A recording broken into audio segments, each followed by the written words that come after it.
My name is Michael, and I will be your host for the evening. I know a lot of you are here this evening to see my first stand-up comedy set, but unfortunately I begged with the directors, but it's going to have to wait till another day. Thank you. So what is the real reason we're here today? And although this is called Scale Up Con as the event, the real reason we're here is it's about people and connection. In this world where AI is advancing at an extremely rapid rate, augmented reality, virtual reality, we sit in a situation where it's an interesting environment that we find ourselves living in, but some of the most important aspects when it comes to scaling do remain the same, and they are around people and connection. So we're going to dive into the subject tonight in a couple different ways. We're going to have some panel discussions, we're going to have some conversations, and we're going to have a couple of really interesting keynote speakers. And we're going to hear from some people from a wide variety of backgrounds, industries, with the experience that they bring to the table when looking at how to outpace revenue over cost. So with that in mind, this is an in-person event. We do live in a very much digital environment in this day and age. So what I would like you to all do and encourage you all to do is take advantage of the fact we are here, we are in person, we are engaging. There are some wonderful founders, investors, along with some really high caliber people throughout this room. So take advantage, say hi. Ask questions, share some stories. It's about people, it's about connection. So before we get into it, a couple housekeeping rules. If you go out the door, to the right, we have the bathrooms. To the left, we have the snacks and the drinks, which I will see you at a little bit later. Second, we do have open questions for each of our panels and conversations and speakers, but it is a case of fastest finger first. So you will have the WhatsApp OCFO channel on your phone. If you have an interesting question, please pop it through there. Lucille will share it with me, and then we will share it with the crowd. Finally, this one is to speakers particularly. We are on a relatively tight ship. In fact, Lucille keeps an incredibly tight ship, so she will be notifying you in the background if your time is coming to an end. Please be cognizant of this, because although we have many wonderful things to share, we do not want to be here into tomorrow morning, as it is a Friday. And then, first of all, before we really get into things, I just want to say two massive thank yous. Firstly, I'd like to thank Felix and Wow for co-hosting this event, and our head of marketing, Lucille, for really organizing it. So please, if we can all give them a massive round of applause.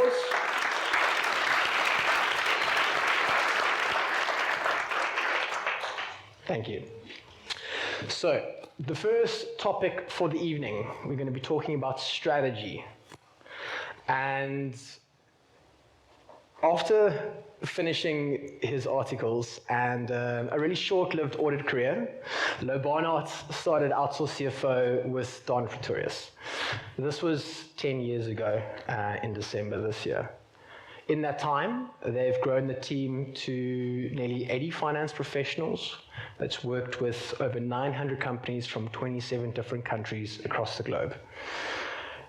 Louw, in my estimation and many other people's estimations, I can genuinely say this is one of the best human beings that I know. Not only is he a wonderful person, but he is an absolutely exemplary leader. And this was acknowledged by his peers when he won the lead category in the Cycle 35 under 35 division last year.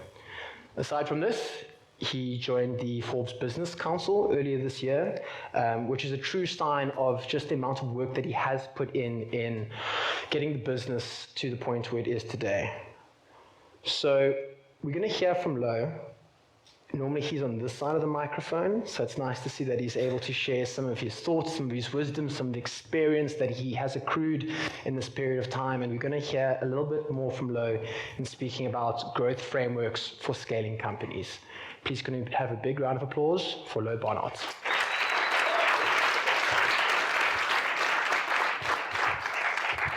I'm Lo. Michael has given the intro very, very well. Started Outsource CFO with a couple of young CAs a few years ago. We were in varsity together. We started straight out of articles when we were 25 years old. And we've tried to build the organization that is OCFO today. Building world-class finance functions for growing companies with the concept that scaling up is quite complex. We try to simplify the numbers through CFO services, cloud accounting, and automation. And just a little bit about the journey. Michael has stolen the thunder of the next 3 slides. But the team is about as close to 80 professionals now. We've worked with quite a lot of companies around the world. We've had a very interesting growth journey. We've managed to grow more than 50% every year since inception, except for the COVID year. And we're currently doing about 75% year on year in terms of rolling. So we're doubling the organization every kind of 15 to 18 months. And it's quite fascinating at this stage now, like how to think about navigating all of that. So our ultimate journey, our big, hairy, audacious goal that we'll chat about a bit later, is all around, we want to reach 10,000 entrepreneurial companies, and we want to build a team with 1,000 finance professionals who can help serve those entrepreneurs. And we think, through that we'll reach more than 1 million people, and we feel that'll make a dent in our little universe that we're quite excited about. So this is just my experience share, the things that I've found really valuable in our growth journey, the things I've discovered, I've read, I've dug into, I've spoken to other entrepreneurs about. And this is really what's worked for us over the last while. Maybe you've got something completely different that works really well for you. Please don't take this as advice. This is really just my experience share on all of it. So growth frameworks, starting out with just a couple of key things that some of you may know. Who has heard of one of the books or authors on the screen? Most people. Has anyone read Scaling Up, like cover to cover? Brilliant. Okay, has anyone read Traction cover to cover? Jim Collins, anything from Jim Collins? Hey, okay, we've got a couple of readers. That's epic. So I'm just going to stand still on them for like a minute or two because they're worth really looking at. Scaling Up was written by a guy called Vern Harnish. He started Entrepreneur Organization like more than 30 years ago and is one of the absolute authorities on building a growing company. And he identified 3 main barriers for scaling up that I thought is worthwhile to put into this talk. And I'm going to use his words. He says the first main barrier is leadership. The inability to employ or grow enough leaders in the business who have the capabilities to delegate and predict. Man, I think that's like, that language is beautiful. Scalable infrastructure, the lack of systems and structures to handle the complexities in communication and decision-making that come with growth. And the third one is out-of-the-box marketing, the failure to scale up an effective marketing function capable of attracting not just new customers, but also talent, advisors, and other key relationships to the business. So these are the major 3 things that stand in the way of building an exponential organization. And then they have these beautiful 4 foundations called people, strategy, execution, and cash. So you can dive into and go through the tools. There are dozens and dozens of different tools and further reading and things that they recommend as part of this process. So if you have 10 years or so to spend on scaling companies, this would be the first thing I would absolutely recommend you do a deep dive on, take a note of, and take some pages from Vern's playbook, because he's done this for thousands of companies and it really works. The other one's also absolutely worth a visit. If you don't have 10 years, if you have 12 months, I'd say go for Traction. There's a guy called Gino Wickman who wrote the book Traction. It's a very simplified version of actually all of the other frameworks put into like 20 basic tools that you can use to scale an organization. Also super useful. Their process is called the Entrepreneurial Operating System. You guys may have heard many companies run on this. It's lean and it's efficient and it's really quite good.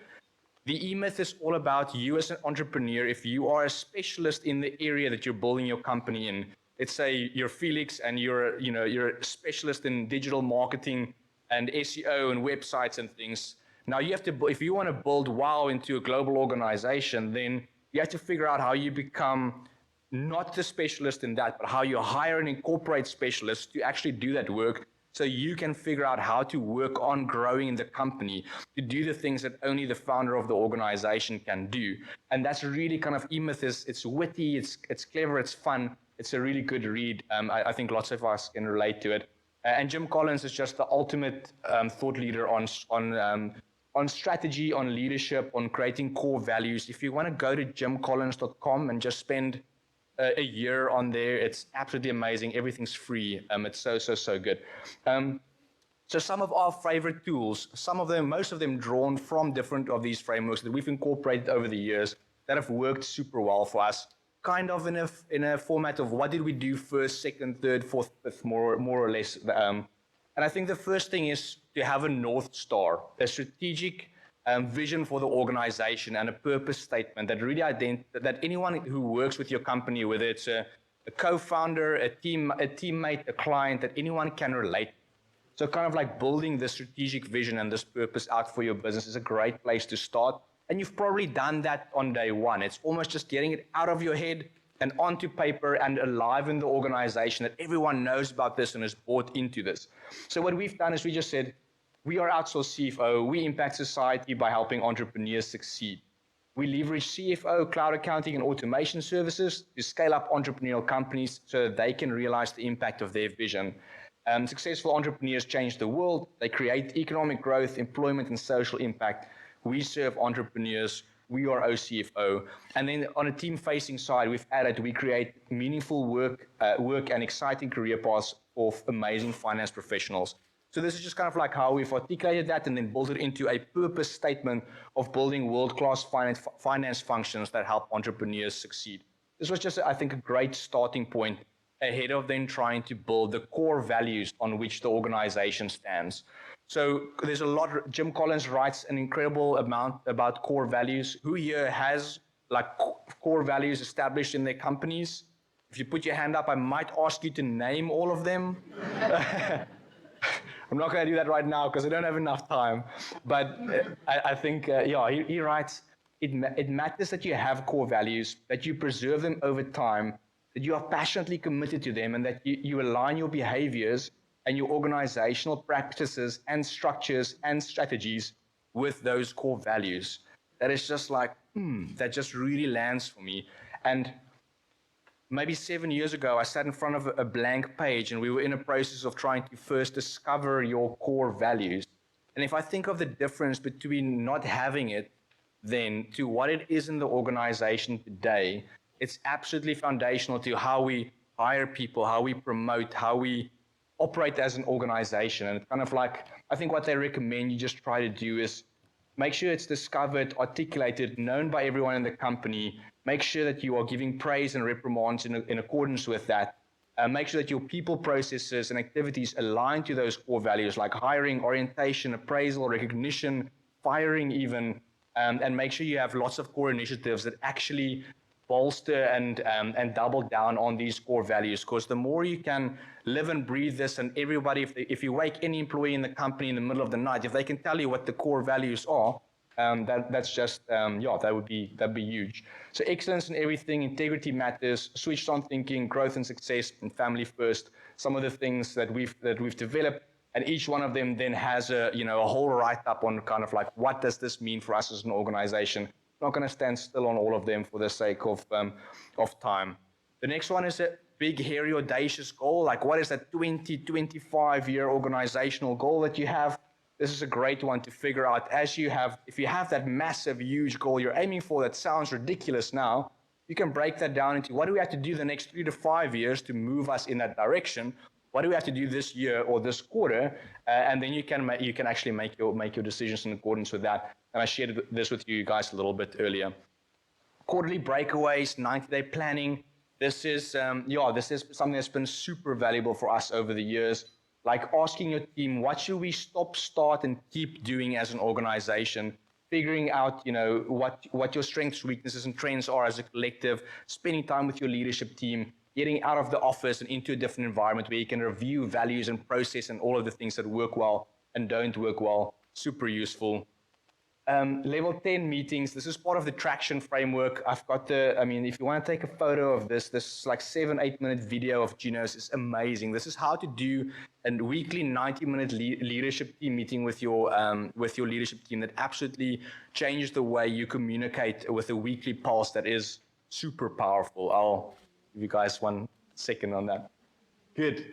And then if you don't know where to start, because this is like really a lot, like this can take years to digest.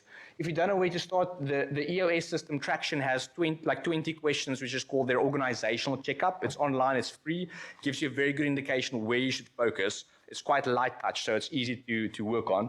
If you want to go more hardcore, if you're further down the road, the Rockefeller Habits, that's in scaling up, 40 key questions, very deep dive, very disheartening in the early days to look at because it's really, the bar is incredibly high with this, but it's such a great way to see where are we great, where are we average, where are we weak, where do we need to work.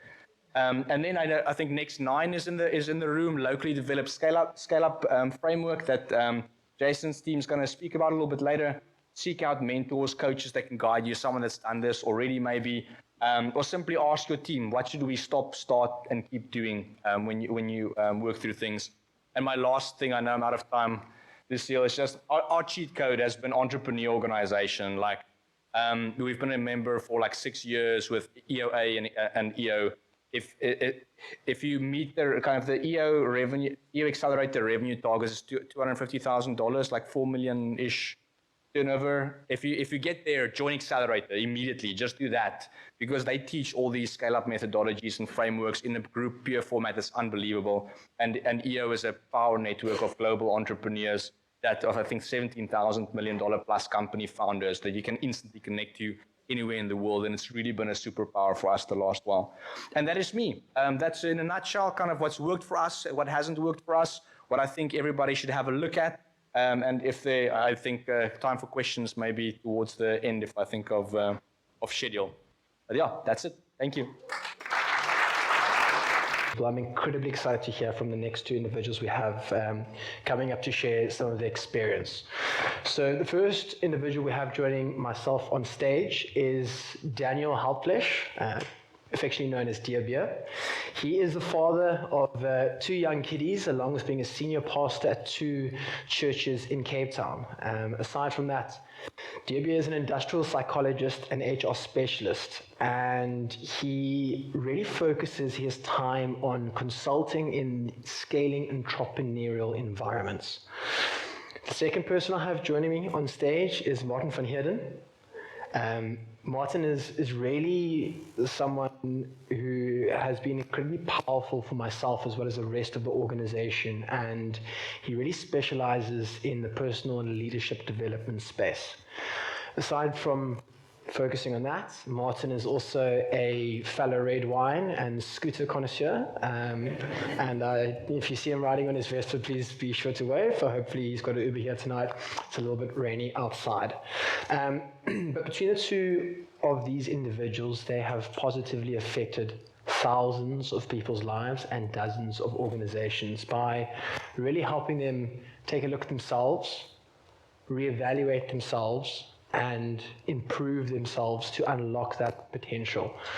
Martin and Deerbeer have both been teaming up over this last period, and I can speak from my own experience along with the rest of the outsourced CFO leadership team.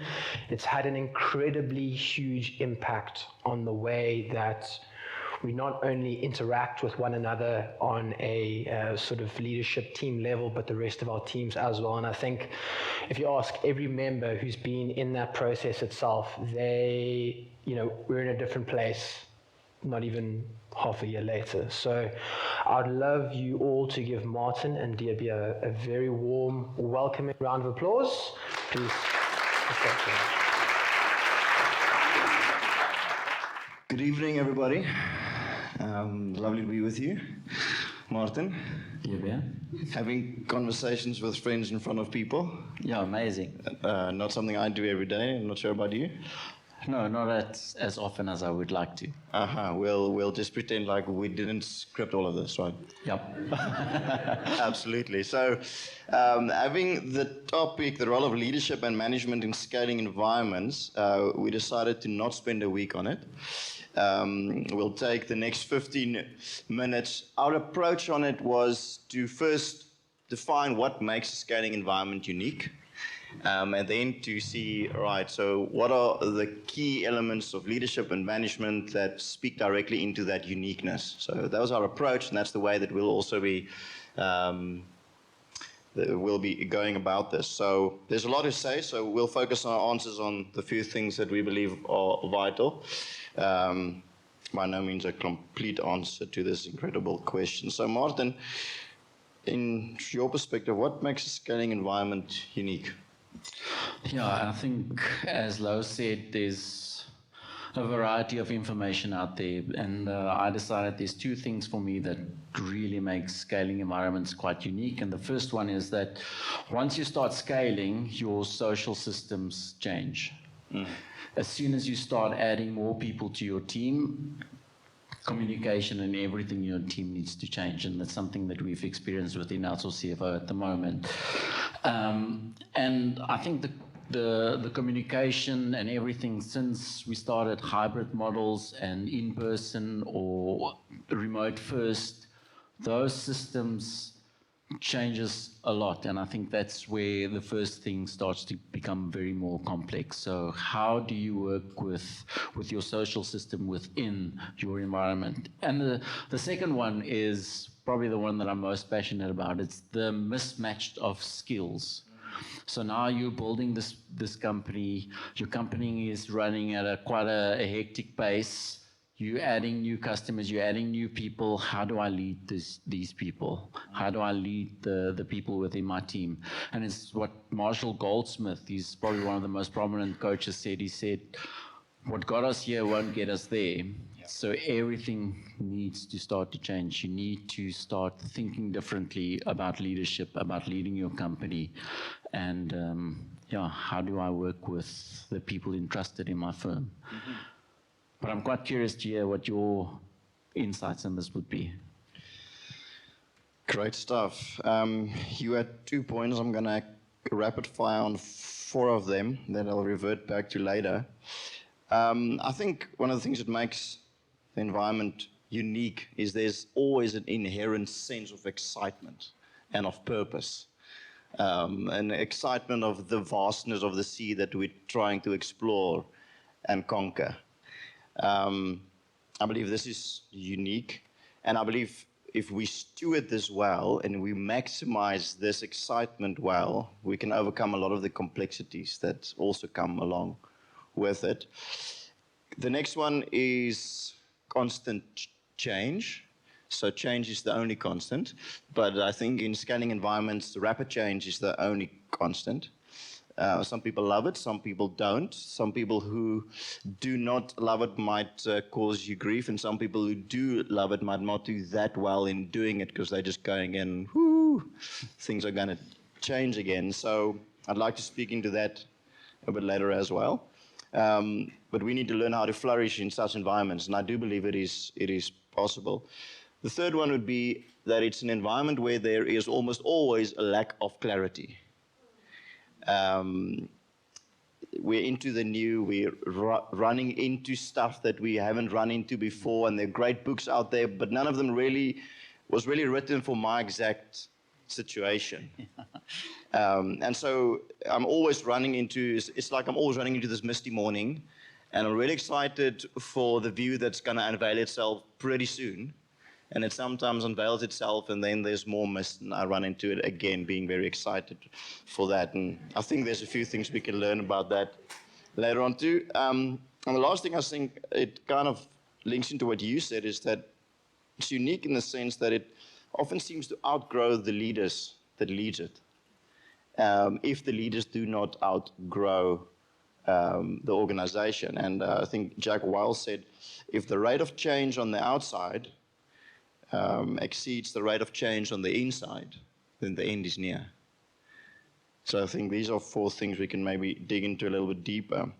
So, Martin, what would you say, looking at all these things, what's required of leadership in a scaling environment? Probably the important thing for me, and again, the one that I'm most passionate about, is the investment in leadership and management development programs.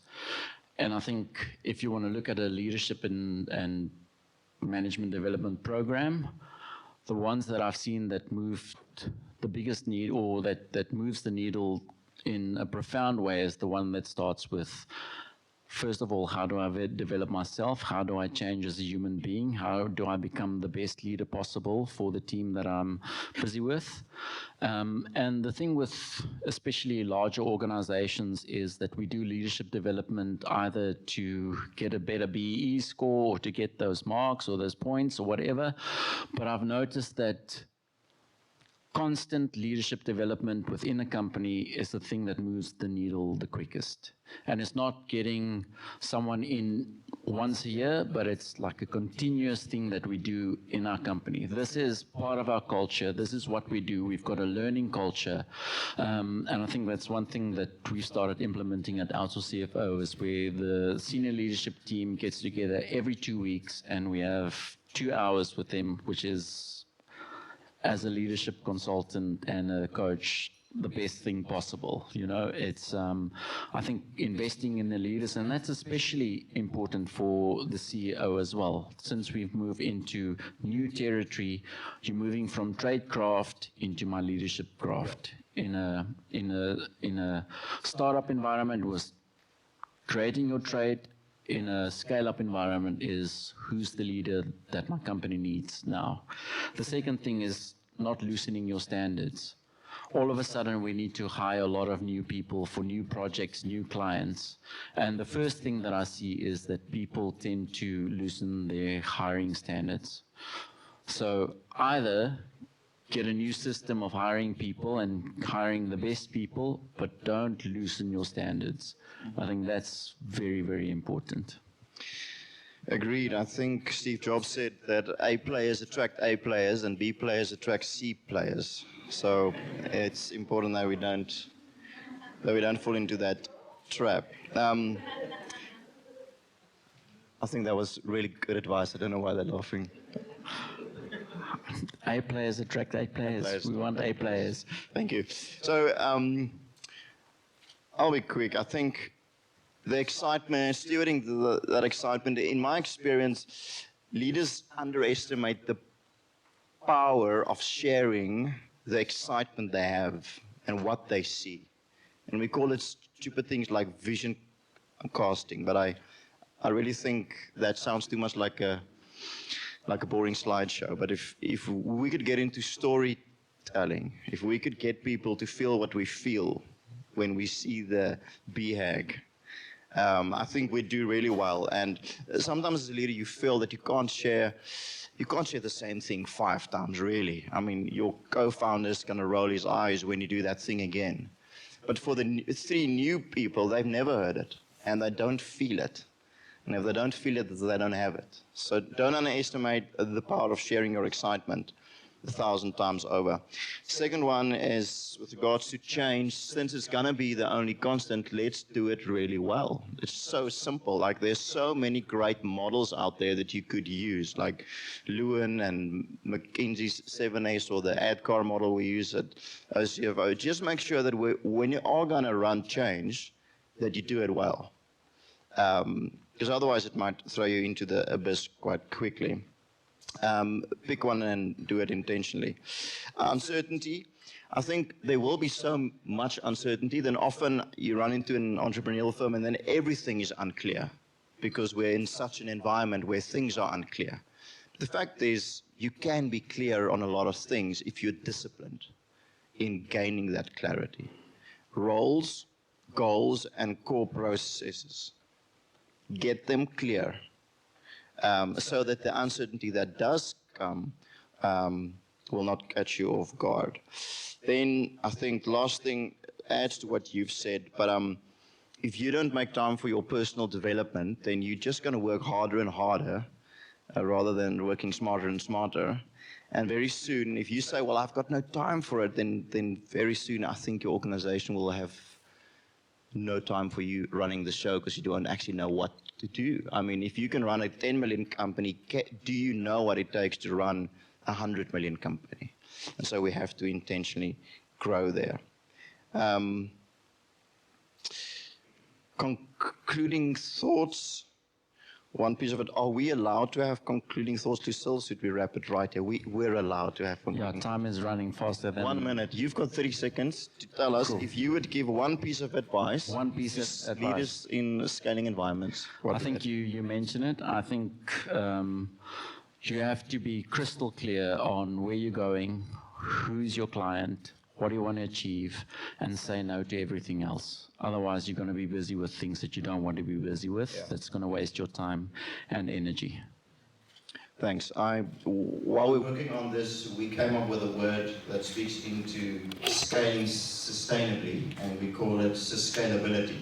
So I checked on Google, and there's nothing like that out there. So our book is coming next year. Check it out, scalability. So what I'd like to say is, do you think the way that you're running right now, you would still be able to run in 10 years from now when your company is what you dream it would be? Would your physical health, your mental health, the well-being of your family and your professional growth be on par with where you dream you will be then? And I think building rhythms, especially for your eating, your sleeping, your relationships, your exercise, and unpacking your thoughts and emotions is probably the thing that I've learned to do that has been the most valuable and keeping me on track and healthy while running. Just heard an alarm. I think that's the sign. Or we need to wake up. Thank you very much, guys. It's lovely being with you. So keeping with the same topic of people, it's interesting because millions and millions of years we've been building, we've been solving problems, we've been operating in a kind of face-to-face, in-person environment, right? And then 2020 happened. And it put everything on its head. From mainly in person to completely remote, people had to find different ways to connect, to navigate the business world, amongst all the personal challenges they were having. And one of the big magnifying glasses that got put on growing teams is really how to create a high-performance culture in a remote-first world. Now, obviously, it's kind of flipped around and we're finding some sort of hybrid model, but at the same time, there's opportunities that require high-performing teams which are able to connect in a remote environment. So that being said, I'd like to introduce our next speaker. He is the founder and director of WOW, which is one of the co-hosts of the event this evening. And Felix Norton is really into all things digital, whether it's innovation, whether it's marketing, whether it's any other aspect that we find ourselves online, he has entrenched himself in that environment. Not only that, but Felix is also a huge fan of something I'm also a huge fan of, and I'm sure many of people in this room share the sentiments, and that is coffee. So can you please give a warm applause, and can Felix Norton please come to the stage? Well, thank you so much for coming to my debut keynote. Hopefully it'll be okay. All right. So starting off with some audience participation. Who here works entirely on-site or in an office? Wow. Okay. I wasn't expecting that. I thought there'd be a few more. Okay. Who's got a hybrid model? Some work from home, some in office. I imagine that's changed a lot since COVID. And whose team work mostly in their pajamas? Okay. All right. So I started WOW out of my student digs. It was like in my bedroom, and after that, I moved into a startup house with other entrepreneurs, bundle our money together, save on some costs. From there, I rented a house and lived in it with my business partner, Garnet, and his wife, and my now fiance.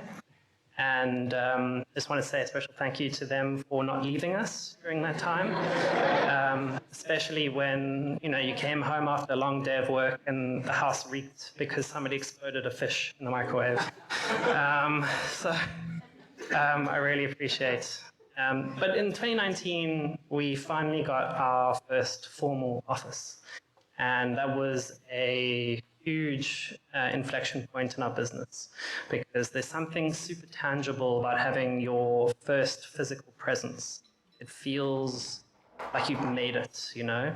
And so, you know, even my mom, for example, she finally, when she came to see the office, she was like, oh, you know, you guys are a real business. You know, you're not just like working online on your computer. It's the real thing. And we, so it's 2019. We've signed a 3-year lease for 250 square meters. Like the contract was this thick, of prime real estate. We spent thousands on kitting the place out with furniture, equipment. We bought really cool plants, a coffee machine. We were ready to scale. And 6 months later, the pandemic hits. Shit, I guess we're a remote company now. So, working remote has a lot of advantages, right? For example, let's just say no more commuting. I know some of my team, for example, would commute anywhere between 30 minutes to 2 hours every day. You know, think about how much of a time saving that is over a year. Then, unless you're an idiot like me and sign a 3-year lease just before a pandemic, you don't have to pay for, you know, pay rental fees. That's a huge cost saving for, you know, starting and growing a business. Global talent, you know, so right now, my business partner, he's not here, he's in the Netherlands, he was in Bali before that, in South Korea, traveling, and we're still able to work. We're also able to hire people, you know, we've hired people from outside of Cape Town now, which wasn't previously possible. Flexible hours, you know, think about how much extra time you now have in the day to be able to, you know, run that errand. One of our employees likes to ride a horse, or spend time with the kids. And then no more office cold. You know, going to save a few days of people not getting sick. And then also staff retention. You know, we've just had a guy who moved to London who normally we would have had to let go, but we were able to retain him and he can work remote. So, it's all sunshine and rainbows, right? Everything's perfect. Absolutely not. There come a lot of challenges with working remote. For us, lower insights, you know, are people working efficiently or they just whole day on Instagram? Communication disconnects, misinterpreting a message, not seeing a notification and something being missed. A lot of that happens. Career growth, you know, people aren't, you know, you're not going to be next to the people that you're working with. Are you going to learn from them? Are you going to be able to have that growth opportunity? Work-life balance, this is something I really struggle with, blurring the lines between what is work, what is home, and working a huge amount of overtime. And then lack of we're social beings, lack of human connection, and that's something that also start to lose out on in a remote environment. Cool. So this is a story of how we scaled and created a high-performance work culture in a remote first world. Okay. So who here, and Lo stole my thunder earlier, who here has intentionally created a culture? Okay, not too many. Well, hopefully this can be a goodie. So we also went through scaling up and we focused on the people section. And a large part of scaling up is focused on this concept of core values and a clear purpose. And I must admit, this is something that I thought was a load of wishy-washy bullshit. But after implementing it, I've become a full convert. So I've been welcomed into the EO cult. These are our values. I'll just leave them up in the background. But what changed? Why were they so important? Well, what we experienced is as we started to grow beyond about 10 people is where we started to feel the pain. And I was and my business partner, we were no longer able to engage with everyone on a regular basis. It wasn't feasible to spend that time with everyone.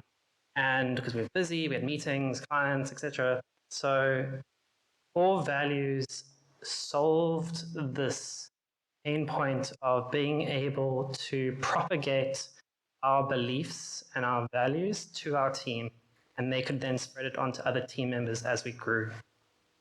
And so there's something incredibly powerful in that, because it allowed, we were getting frustrated with the decisions and the actions that people were making. They didn't really feel right, and we didn't know why.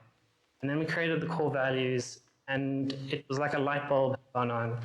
And we could now trust in our team and our team's decisions. We gave them the agency to make those decisions, and it didn't matter if it was suboptimal, as long as it aligned with the value, it was the right decision. Okay. So, what else do we need to thrive? We needed to invest in the right technology. So we needed a way to coordinate everything. We needed a way for managing our work, and we used Asana for this. It was a great way to kind of delegate work, assign tasks, and keep deadlines, hold people accountable. We needed a way to keep everybody on the same page, literally, with document and file sharing, email. So we use Google Workspace for that. You can use whatever you want. And finally, we needed a way to communicate, because email is not enough. You need other forms of communication to share information quickly and effectively. Okay. So, oops, a daisy. How do we marry kind of tech and our core values together? Well, for us, it would take holding accountability is a huge component of scaling up, and by having our core value of complete ownership, we enabled our team to make decisions and then to be held accountable on those decisions. We we'd use our different project management tools, and then how do we get over something like the communication disconnects? Well, remote work can sometimes lead to non-verbal cues being missed. The tone's not there. It's ambiguous, and this can slow down work and even lead to conflict. And I was unaware of the fact that I wasn't communicating very well. I was giving feedback, and people thought that I was being cold or harsh, and that wasn't my intent. My intent was to be efficient, but that's not how it was received. So I started making videos. I would record a video, and I would share a Loom for feedback. And I'd jump into a Slack huddle, and people could suddenly hear my tone, my enthusiasm. I could also remember to praise and say thank you. It was something that I really often missed. And the reason how we used the core value for that was that I wouldn't have known that without being thoughtfully candid, without people having the trust that they could tell me that I wasn't communicating well. I wouldn't have been able to do that, and that was where that core value saved that. So career growth, this is something people, not going to be able to learn from one another. So we have another value, continuously improve. So we invested in our team, we give them over 200,000 rands worth of premium learning material. We have weekly workshops. We have Slack channels dedicated to improvement and asking for help. We provide the teams and the mentorship. We also have workshops where we try and listen to what people are wanting to achieve and build a career path for them to achieve that. Okay, work-life balance. So again, the thing that I really struggle with. So we implemented initially a 30-hour work week. It was a bit hard. We increased that recently to 35, which is more sustainable. But we use Asana and EverHour to record all of this. And as you can see here with my business partner, he would work really hard during Monday to Thursday, and then would take a short Friday to go play in a golf tournament. And by using complete ownership, he was taking and accounting for that. He had purpose in the way that he worked, so that he wasn't working inefficiently just for the sake of doing work. And we would measure all of that. We can also be thoughtfully candid, so you can blend your kind of core values together to solve different problems. So, when we see somebody that's maybe repeatedly missing their KPIs, missing their work, we can have a thoughtfully candid discussion, understand why, and then look for an improvement to try and resolve that. And then finally, the lack of human connection. So, you've got to foster and build a community. And for us, that was Slack. And the way that we did that was by creating a culture on our chat. So we would encourage things that were maybe lost that would have been in the office, like the banter, the discussions around the coffee machine, the social events. So here's a great example, my business partner, Garnet, who people always misspell his name. And I wrote a Slack bot that would, take any possible misspelling of his name, Garrett, Gary, Gareth, and would remind the team how to spell his name. And this became a running joke, which Garnet absolutely loves. We also encourage people to share what's going on in their lives. Every week we have channels dedicated to like epic wins of the week. What happened? How did you do well? What were your wins? And this has been huge for morale and giving that sense of community. We also have epic losses, or extraordinary losses that they were changed to share, when things don't go right, and so that you can get that support from the team, but then also go with your journey as you turn it into a success. And that's the kind of thing that you miss. But also, just because you work remote doesn't mean that you can't meet up, that you can't be in person, that you can't have, a social connection. And so we still meet up, we do a hint hunt, we, go for coffee together, and then we have bigger events, every second month. Like a team Christmas party where we go fine dining and Secret Santa. So finally, did it work? Was it worth the effort? Well, let's look at some results. So over the last 2 years of focusing on these core values in remote environment, we doubled our team size. We also did it with a 90% staff retention rate. We reduced our operating expenses by 42%. We increased our revenue by 245%, and then also increased profitability by 82%. But now, there's one thing that I missed, which was our other core value, which is thrive together. And it wouldn't be fair for us to have had this growth without sharing this with our team as well. And that's why we also were able to raise the average salary by 121% of all of our team. So core values work, having that purpose in mind, and it's one thing I would recommend any founder to start with. So this is our journey of scaling up.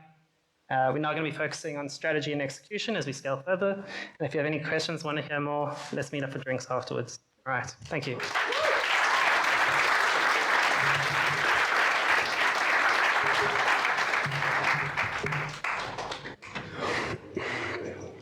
Thanks, Felix. You wouldn't say that was your first time. Incredibly good. So Felix, we have one question here from Julie, so you might have to come to the stage. But the question itself is, what do you think stops people from buying into values and culture?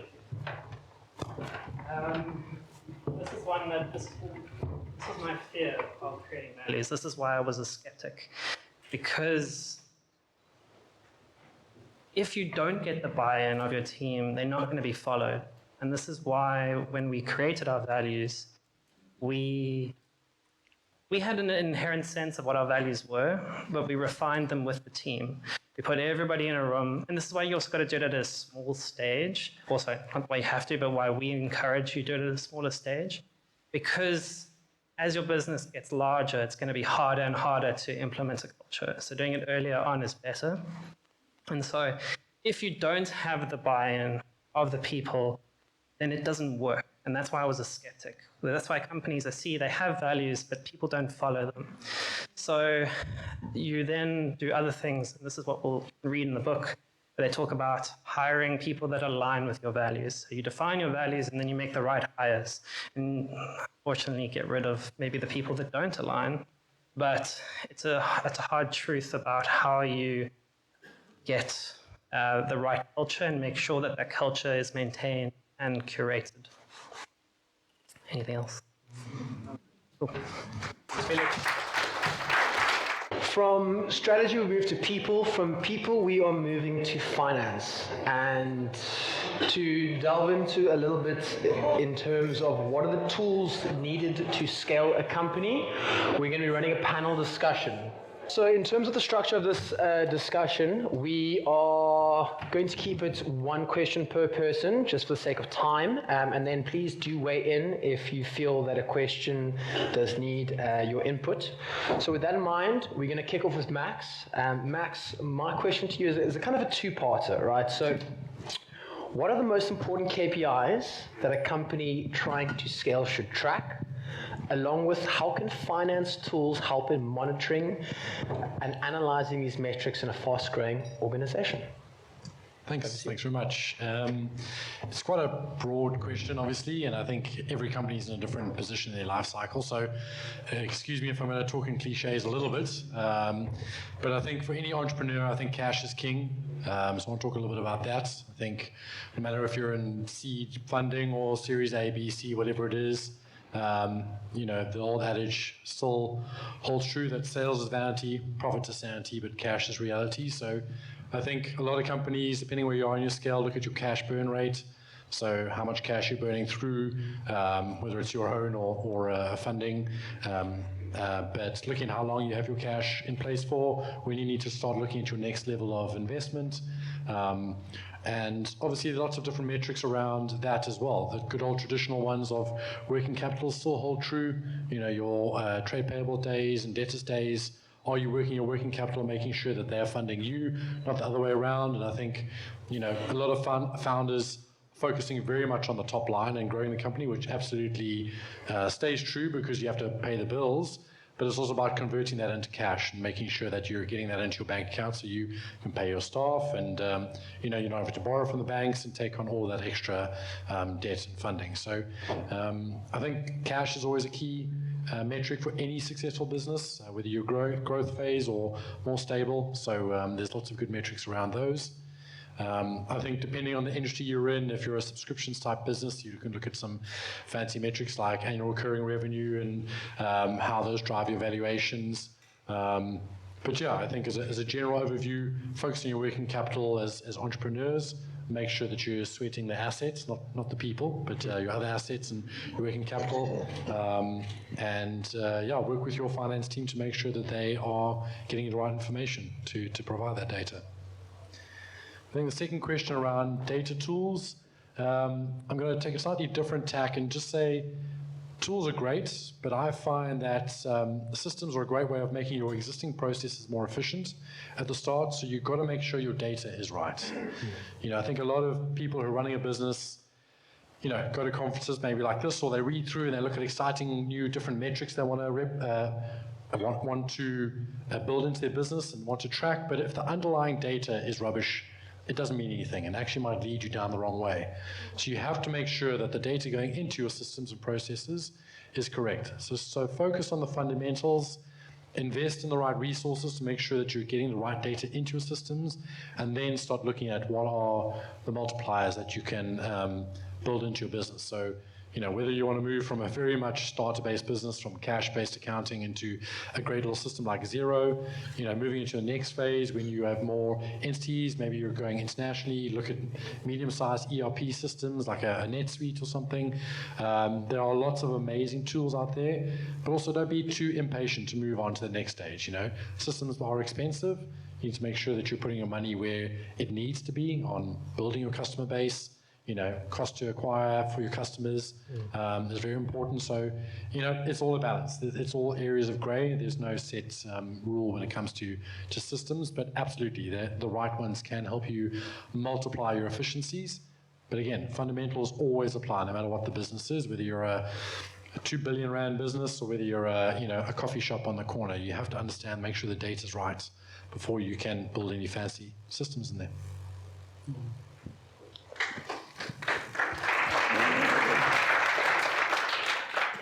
Thanks, Max, for that incredibly detailed answer.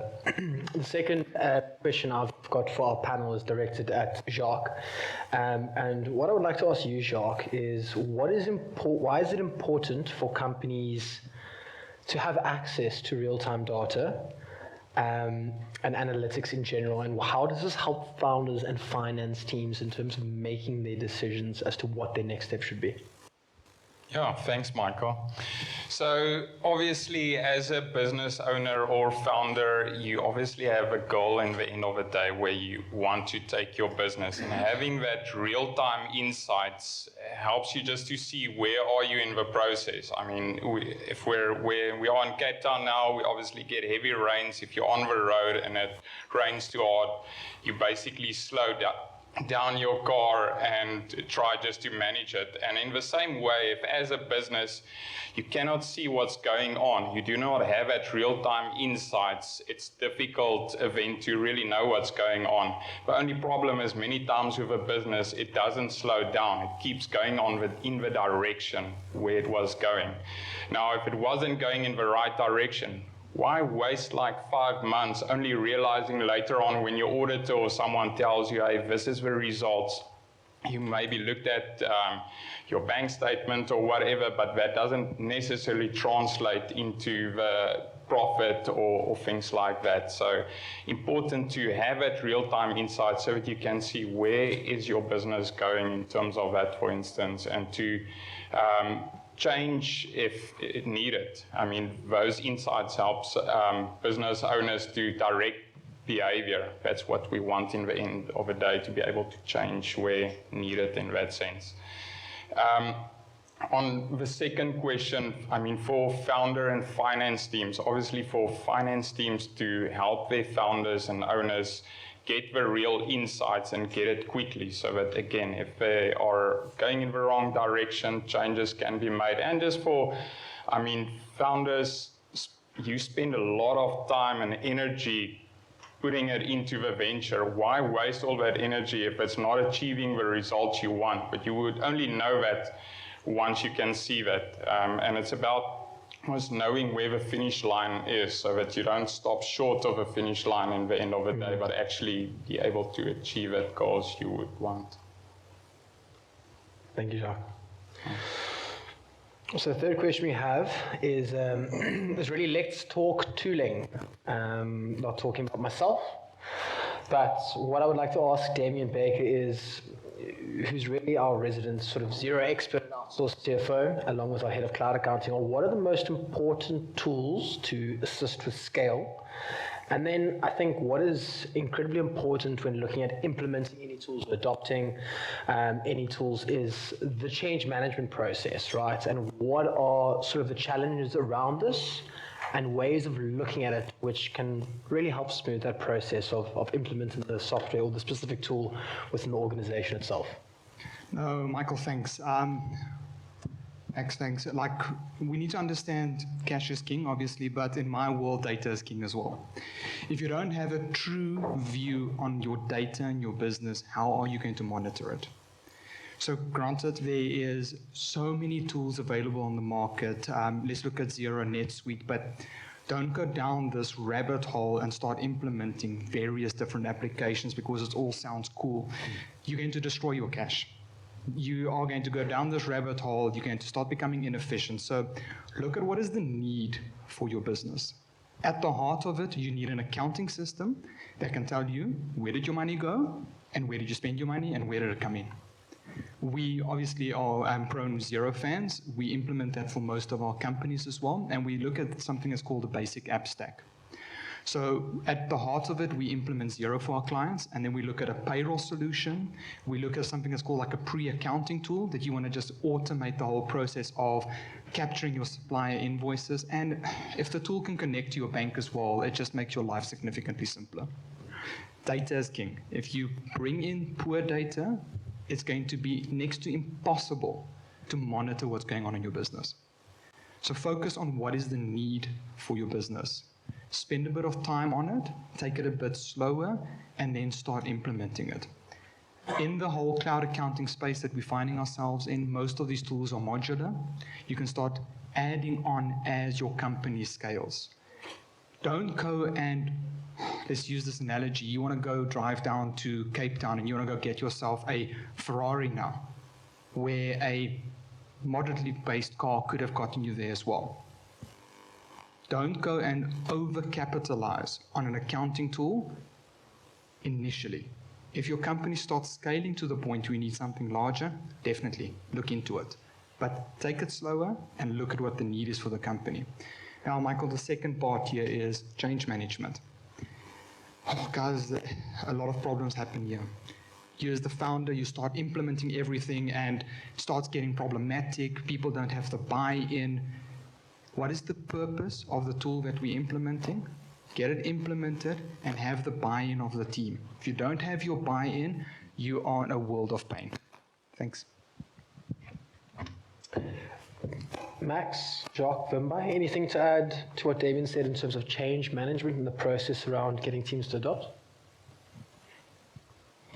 I mean, I just add that it's super important. I think like Diabia mentioned in his thing about people management and change around that. And in the finance section, especially for where if you yourself are not a finance professional, it can be a very intimidating area. So to be clear, to take it slow, but to have that clarity around the process. And like Max said, don't just rush to the next tech and jump into it if there's not clear change management in place for that.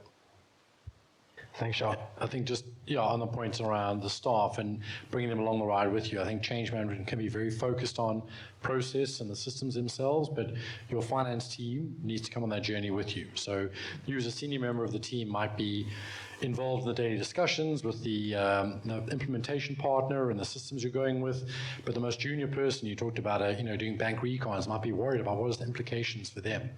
Or perhaps all they see is everyone else working on the implementation and they aren't engaged in that. So, we're doing an implementation at the moment. We talk about bringing on the hearts and minds of the team and making sure that everyone's buying into it.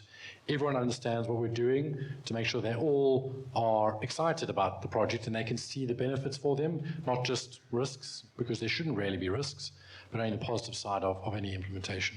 Yeah. Very astute insights, Max, Jacques, and Damien. So, Wimbai, the fourth question that I have for this panel is really directed to you. And we've obviously touched on a little bit that the cash is really king at the end of the day in terms of growth, ambitions, and where the company's looking and going and to achieve that, right? So, what I have for you from a questions perspective is when it comes to cash flow management, what tools or techniques do you suggest for a company that is in that process at the moment that really ensures smooth operation and sufficient access to working capital?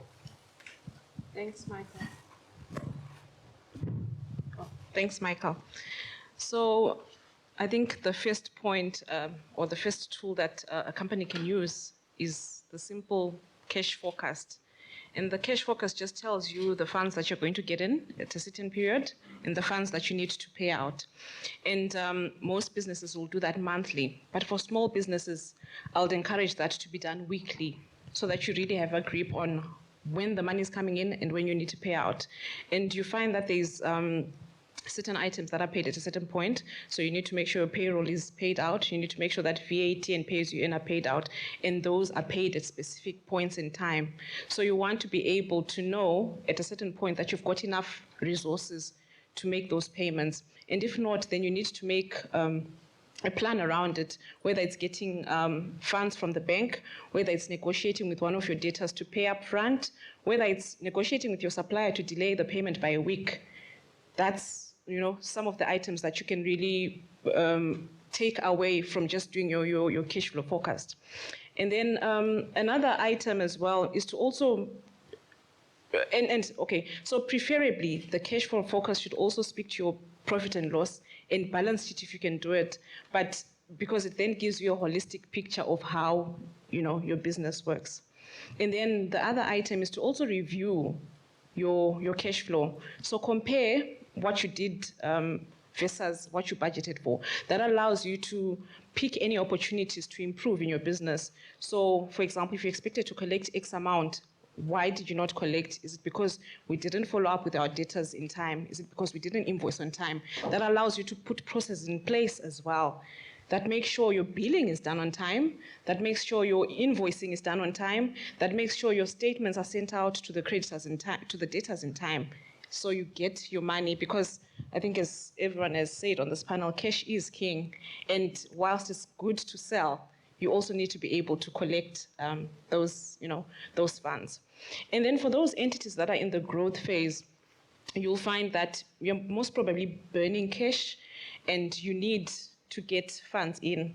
My recommendation would be and we were talking about connection, to have a good relationship with, if you've got investors that are investing in your business, have a good relationship with them, keep them up to date about what's going on in your business, so that if there's need for them to intervene, maybe you've lost a big contract, but they believe in you and they're connected to you, they are most likely going to assist. Have a good relationship with the bank. And people like to help people that they're connected to. So if you've got a problem and you need the bank to intervene, they'll gladly assist because you have that relationship with them. And importantly is also, with banks, these debt covenants that you have, keep those, if you need to report monthly or whatever the case is, make sure you've got processes in place to make sure that you meet those covenants. And then lastly, I think it's important as a business to really understand your customers and to really understand the factors that affect your business. And I'll give an example. If you're, for example, a tourism business and you do these overseas trips for your customers, when the exchange rate, when the rand devalues, already it should trigger something in your mind to say, I'll probably have less customers because people are just holding on from that kind of spending. If you're a transporter, for example, and you're transporting goods from the Durban port into mainland South Africa, you know that, for example, if there's floods in Durban, that probably means I won't be able to move goods. And in your mind, that should also trigger to say, I need to change my forecast and I need to, because there is this event that has triggered this that's going to happen. So thanks, man. Thanks, Mbai. So, ladies and gentlemen, that's all we have from a panel discussion for today. Please, can you give Max, Jacques, Mbai, and Damien a big round of applause? Thanks, guys. Can I please ask each of you to just give us the 30-second elevator pitch of what you guys do, just if there are some people in the audience who haven't linked in yet and who maybe don't know you guys, to just give us what you guys are up to. Ollie? Hi guys. So I'm an ex-investment banker turned entrepreneur. It's currently my third venture called Direwolf. So we are a bespoke insurance advisory firm. So you can think of us as investment bankers for insurance. So our clients include high net worth individuals, SMEs, and corporates, and we focus on bespoke structuring solutions, insurance solutions, niche products like cybersecurity. So yeah, it's a lot of fun. Epic, thank you. Karina? Hi everyone, I'm Karina, and our company is called Blend, and for the last 20 years, I wasn't there for 20 years, but I joined just before COVID, and we were doing event management, something similar to this, but of course COVID threw a little bit of a spanner in the works, and of course then we had to branch out into a more digital element, so we're a digital agency as well as an in-person event management company now. So 3 wonderful years there, and managed to grow from a team of 10 people during COVID to a team of 40. And our sort of clientele include mostly sort of global tech companies that we now create solutions for all over the world. And Big, thank you. You can give them a clap, guys. These are busy, busy people, so this is precious time. Emma? So I think I've met a lot of you tonight, but hello to those I don't know. Dapper is a brand studio where we work with founders and entrepreneurs and anyone who really wants to take their own brand to the next level. We don't work with influencers. That's often the first question I get asked. It's real humans with real stories. It's about being authentic, and it's about showing up and really owning your story. Something I'm passionate about. Very lucky to have Lo as a client. And just work with the most incredible people all around the world. We love Cape Town clients because we get to have wine. But clients all over. So thank you. Last but not least. Thank you. My name is Richard. I have been in the education sector my entire career. That's the only thing I've ever done. I came out of university and turned a part-time hobby into a full-time career, and have, through very expensive school fees, have learned how to grow and scale a business. iLearn provides business skills and IT curriculum to mid-sector corporate HR who need to comply with the BEE codes and who are driven to empower their staff to be more productive and better humans. And ex-Joburg. Sorry, not sorry. We'll talk more. Thank you.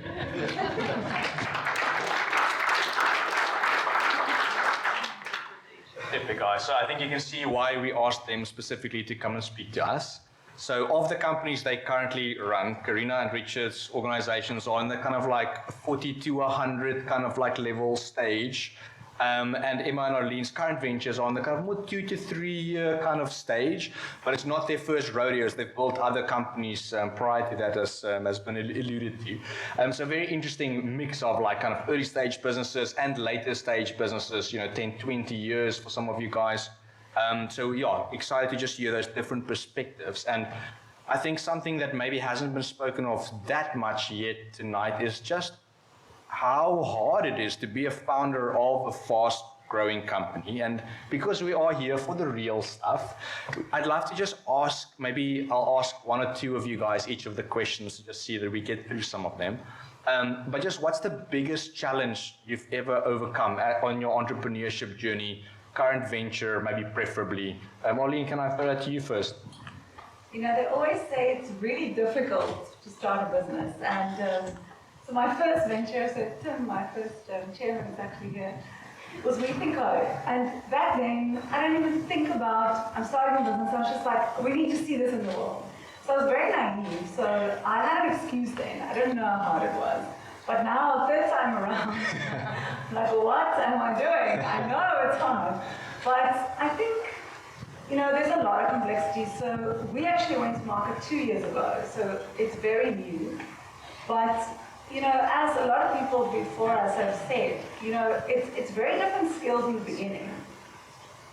I'll try to. Luckily, I've got a loud voice. So you have very different, wow, that's better. You have very different challenges. So when you're starting out, so even now, we are a team of 12, but I am the CFO, the head of marketing, the CEO. You basically do everything. And we always say you want to work on your business, not in your business. That's what we all strive for. But when you're starting out, you don't have that luxury. You have to do everything. So I was very embarrassed previously, and I've got one of my colleagues here as well. I have my core values, but it's not written down yet, and it's not on the wall, and it's not presented yet to everyone. And you need to do all these things, but you also have to get sales in. And yes, cash is king. I completely agree. So now every day you have to decide, am I working on the biggest deal? Am I dealing with my team? Am I motivating them? Am I looking at my numbers and my cash flow? Am I building my dashboard? So that for me is the biggest challenge when you're scaling. You literally have to do all 10 things every day, but you have to prioritize. So I guess the biggest skill then, or the biggest priority is decide what is most important and learn to delegate and have good partners. Thank you. Beautiful, epic answer. So, give her a clap, Karina, your organization is more in the kind of like 20-year-old region now. So like core challenge for you, like what do you need to overcome at this phase? Yeah, I mean, the thing is, people think 20 years and they think you've got it waxed. But, you know, for 17 years, it was one business. And then came 2019 and it changed into something completely different where there were new rules. So actually, we're a 3-year-old business. And I think... I think the biggest thing for me was very much, just to piggyback on what Arlene was saying, is that I couldn't let go after juggling all those balls to trust people around me or that support team to be able to pick up the balls the way in which I would. And, you know, it is my baby, so how do I manage that? And so in that time, having to spend all that cash to see this investment that would ultimately actually grow the business, we spent the most amount of cash in the time that we made no sales. So it was definitely letting go and understanding that certain investments needed to have been made to allow me to focus on what I'm good at. And there are now 39 other people that are really good at the other things that I would have never been the best at. So it really helped that mindset to grow much quicker in a short space of time than if I had held on to everything and still wanted to do the VAT return on the 26th of every month because I want to know what I need to pay. It was like that for a very long time. But it was that realization of what am I really good at and what can I outsource to the rest. Yeah, give her a clap, guys. Wow. That flows very nicely into my next question, which is, you know, figuring out delegation frameworks, you know, stepping out of the way of some of the people who can do some of the things that you might be able to do faster or better initially, but you can't do everything forever. So like leadership, right? We've had a lot of chats about leadership tonight. So one of the things in the very beginning we said it's a barrier to growth of an organization. So I'd love to ask you guys like leadership advice that you live by. Emma, I'll ask you this first. What would you say that is? It's such a great question, and I think something I've struggled with is often being the kind of leader in an organization and not having sort of a boss or someone to kind of learn from. So I think a huge thing for me, I'm not answering your question directly, but has been to build a network of peers, mentors, coaches. Being in the EO Accelerator program's been instrumental to my growth. And I think it's just to kind of take one step at a time and not have all the answers. For it's okay to say, I'm going to figure that out, I'm going to get some help. I'm not going to try and lead from a place of always having the knowledge and the answers, but more one of that like beginner's mindset, learning and growing together. Beginner's mindset, love that. I've heard that a lot from founders the last while. Yeah, appreciate that. Give her a clap, guys. I'm going to ask the same question to a man who's filled multiple simultaneous leadership roles the last while. Rich, what do you say to that? So I think firstly, the one thing that I learned too late was hiring people that are better than me. I always wanted to be the grand CEO who knew everything and knew better than everybody in the staff, than my staff. And the minute I let go and gave people the capability to make mistakes and to learn and grow in the business, made a huge culture improvement in the business.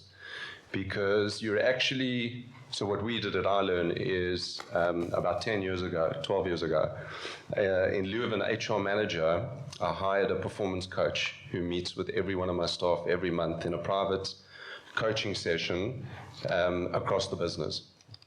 And the benefit of that is that you get to actually filter out all the cuck that they have in both their home life before they bring it to the office. I was becoming the psychologist. That was actually the reason why I did it initially. But what it's done for our culture in the business is that it's actually empowered people with the personal awareness to use the business as a vehicle to realizing their own purpose. And when you connect, when you make that connection, the culture just bubbles. You know, it's actually not something that you necessarily have to actively work at. I think it's very important to have rituals in the business that encourage a culture of a certain way.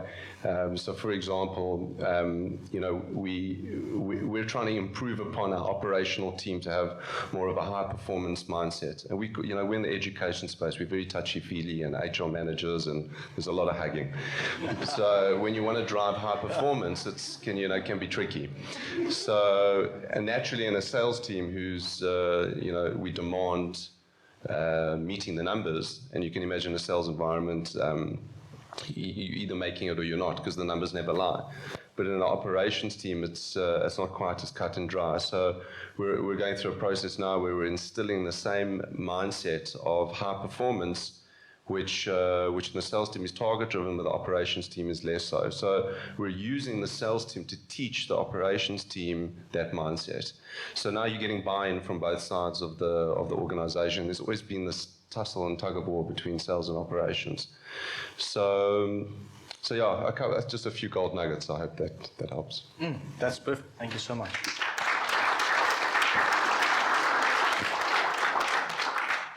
Who feels that they've got strategic rhythms down really well? Do you really ever? Work in progress. I can share something. Go for it, Arlene. So, having gone through Jason Goldberg, who did not show up tonight, 10X program, he actually taught us that. I went through that program at the beginning when I started. But it's really important. So, earlier, I actually put up my hand to say we go to the office every day, but in our team, we let people work from home separate different days, and they go out to see clients, etc. And we did one thing that really changed everything. So we have a daily stand-up. And we've scheduled it for 30 minutes, but we've gotten so good now, if you're like 5 minutes late, you've missed the meeting. So every single morning, and I actually learned this in EO, I think a lot of us have that in common. So we start off every morning, 8:30, we dial in. Some are in the office, some are not, whatever. So we all connect, we get to see each other, we have that human connection. But we start off with, what is your feeling of the day? That I learned from EO. But that just gives you a sense, where's everyone's headspace? Some are tired, some are not, some are excited. So get that chance for them to share that. You immediately know how everyone's feeling, where you need to focus. And then top 3 priorities of the day. So initially I thought I'm going to do this because I'm going to help people to focus. What are they going to do today? But it's actually really nice. You get to see what everyone's doing. And so that's just something to share. Literally daily stand-ups. And it was hard in the beginning, but now people dial in from wherever in their car, whatever. And we got it down to 7 minutes. And we're 12 people, so 7 minutes. So then what we do also is on a monthly basis, we do a business update to actually share all the numbers, all the targets. We also have daily dashboards that's updated 5 times a day that everyone can see, but monthly business updates, and then quarterly strategy sessions with our board. So 3 simple things, but it's made a lot of difference. Have coffee with Arlene if you can. Epic, thank you very much. You can give her a clap, that's difficult to do. And as optimistic and inspiring as that is, I want to take us back down a little bit again. Karina, if you like. I want to hear just a bit about the dark side of scaling quite fast. You guys have been growing pretty fast the last while.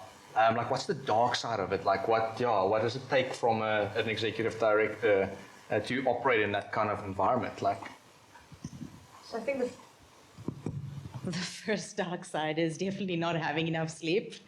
It's also having a 3-year-old in that time was possibly the worst decision that I could have made, but had to deal with it. But I think one of the things that was really difficult for us was scaling in a time where we could not have connection.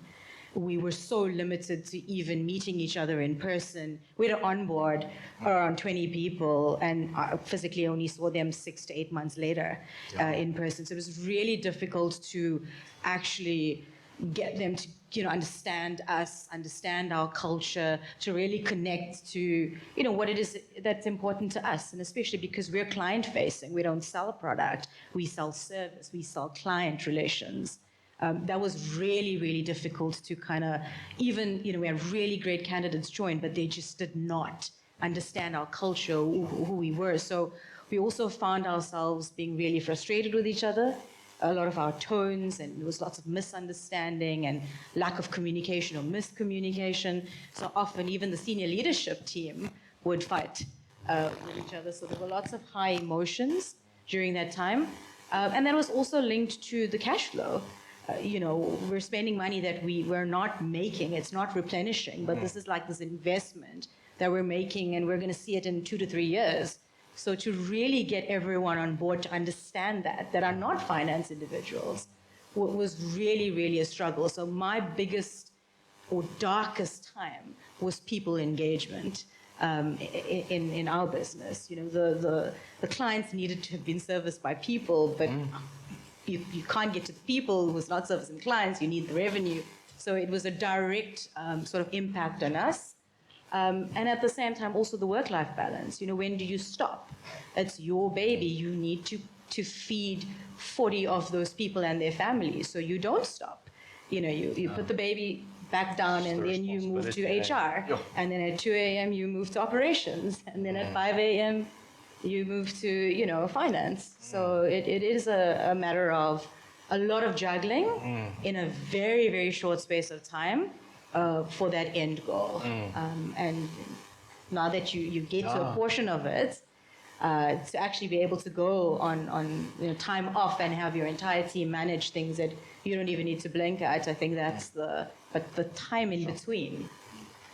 I think the cash section of Bern's book starts with nothing ages a CEO and management team as much as running out of cash. Like, and some of the stories like kind of around that, the cash pressure and making ends meet, and then what filters through to the human relations and the communication and things with new people coming on board. Absolutely, and I think the greatest learning out of that was now when the cash did come in, it's like no one is touching it. It is staying here, and we will wait until the next cycle comes through. So we're not just spending it. Emma, what do you add to that? I had a conversation in the break with Kay, who's an old client of mine, and we were talking about how you really can't have it all. You can't be the world's best mom and entrepreneur and be fit and healthy and travel. So I think for me, it's really around tough choices.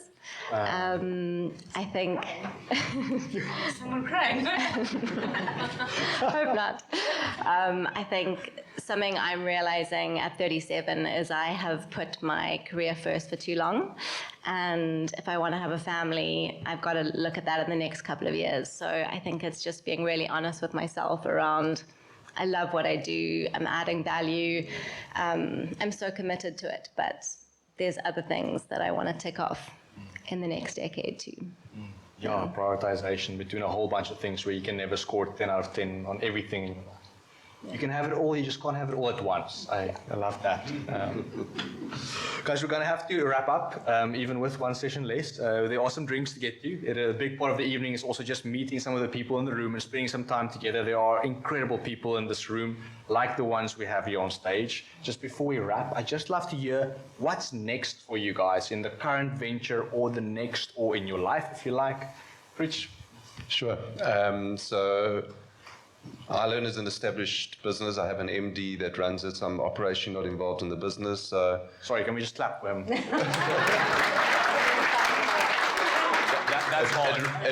It really is the entrepreneur's dream, because this thing just runs without you. Not entirely, but the founder's flavor is still so important. So because I can't sit still, I started another business called My Mastery, which is an online masterclass platform. And geez, I forgot how hard startup is. But it's been a really fun project. And so I'm very busy with that. And I also have an alter ego. I'm a DJ on the side. Oh, no. He's a great DJ. I have seen it. It's epic. Exactly, yes. Emma. So a lot of our products and processes at Dapper are very one-on-one and hands-on, which we love, but we also need to scale. So we are launching a DIY product called Brand Yourself, which will be a lot more accessible from a price point, but also just give us access to so many more people that we can elevate their brands. Awesome. Nice.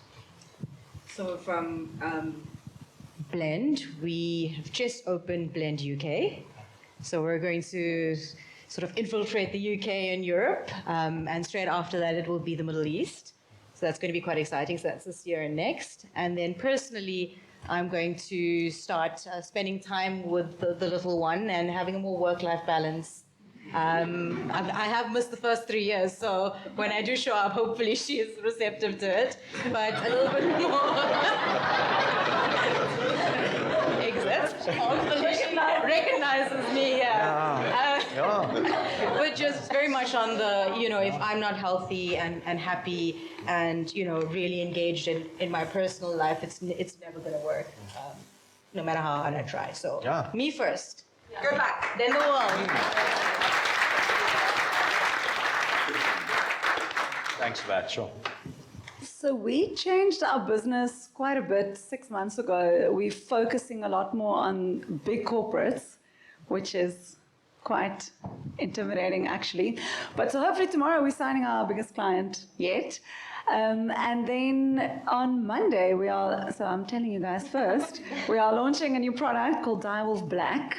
So that's that's for high net worth individuals, but it's quite, for me, the B2C side is quite different. So I know how to get money from corporates, but the whole B2C play is very different. So it's also quite exciting. It's different strategies, go to market. So that's very exciting. Hopefully Mike here in the audience is doing a good job and you see it all on Monday. But that's what's next for us. So hopefully taking over the insurance space in South Africa. That's our goal.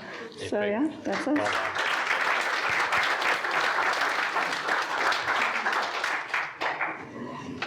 Guys, thank you so much. Your time is super, super valuable. We appreciate all of you being away from your families and your work and your email accounts for the night to come and share your experiences with us. It's hugely inspiring and so valuable to just hear from the real life founders that are really doing it. And most of you guys in the room could probably also earn a seat on this kind of panel. So excited to spend some time chatting tonight. After this, there will be drinks and chill. Michael, I don't know if you want to close us out, but just give my panel a huge applause again, please, guys. Thank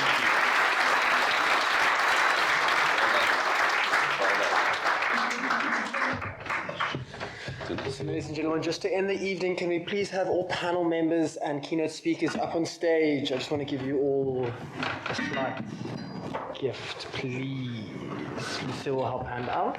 There you go, Lean. Thanks so much. Karina. There we go. Thank you. No problem. Maybe you can go slip in. Yes. Thanks, Max. Appreciate that. Thank you. Thanks, Paul. Thanks. Thank you. Thanks, guys. No, I feel like I'm giving awards here. It's ridiculous. Thank you. So, ladies and gentlemen, the mic for you. So, I just want to firstly, before everyone goes, can we have one big, massive round of applause for everyone who spoke this evening?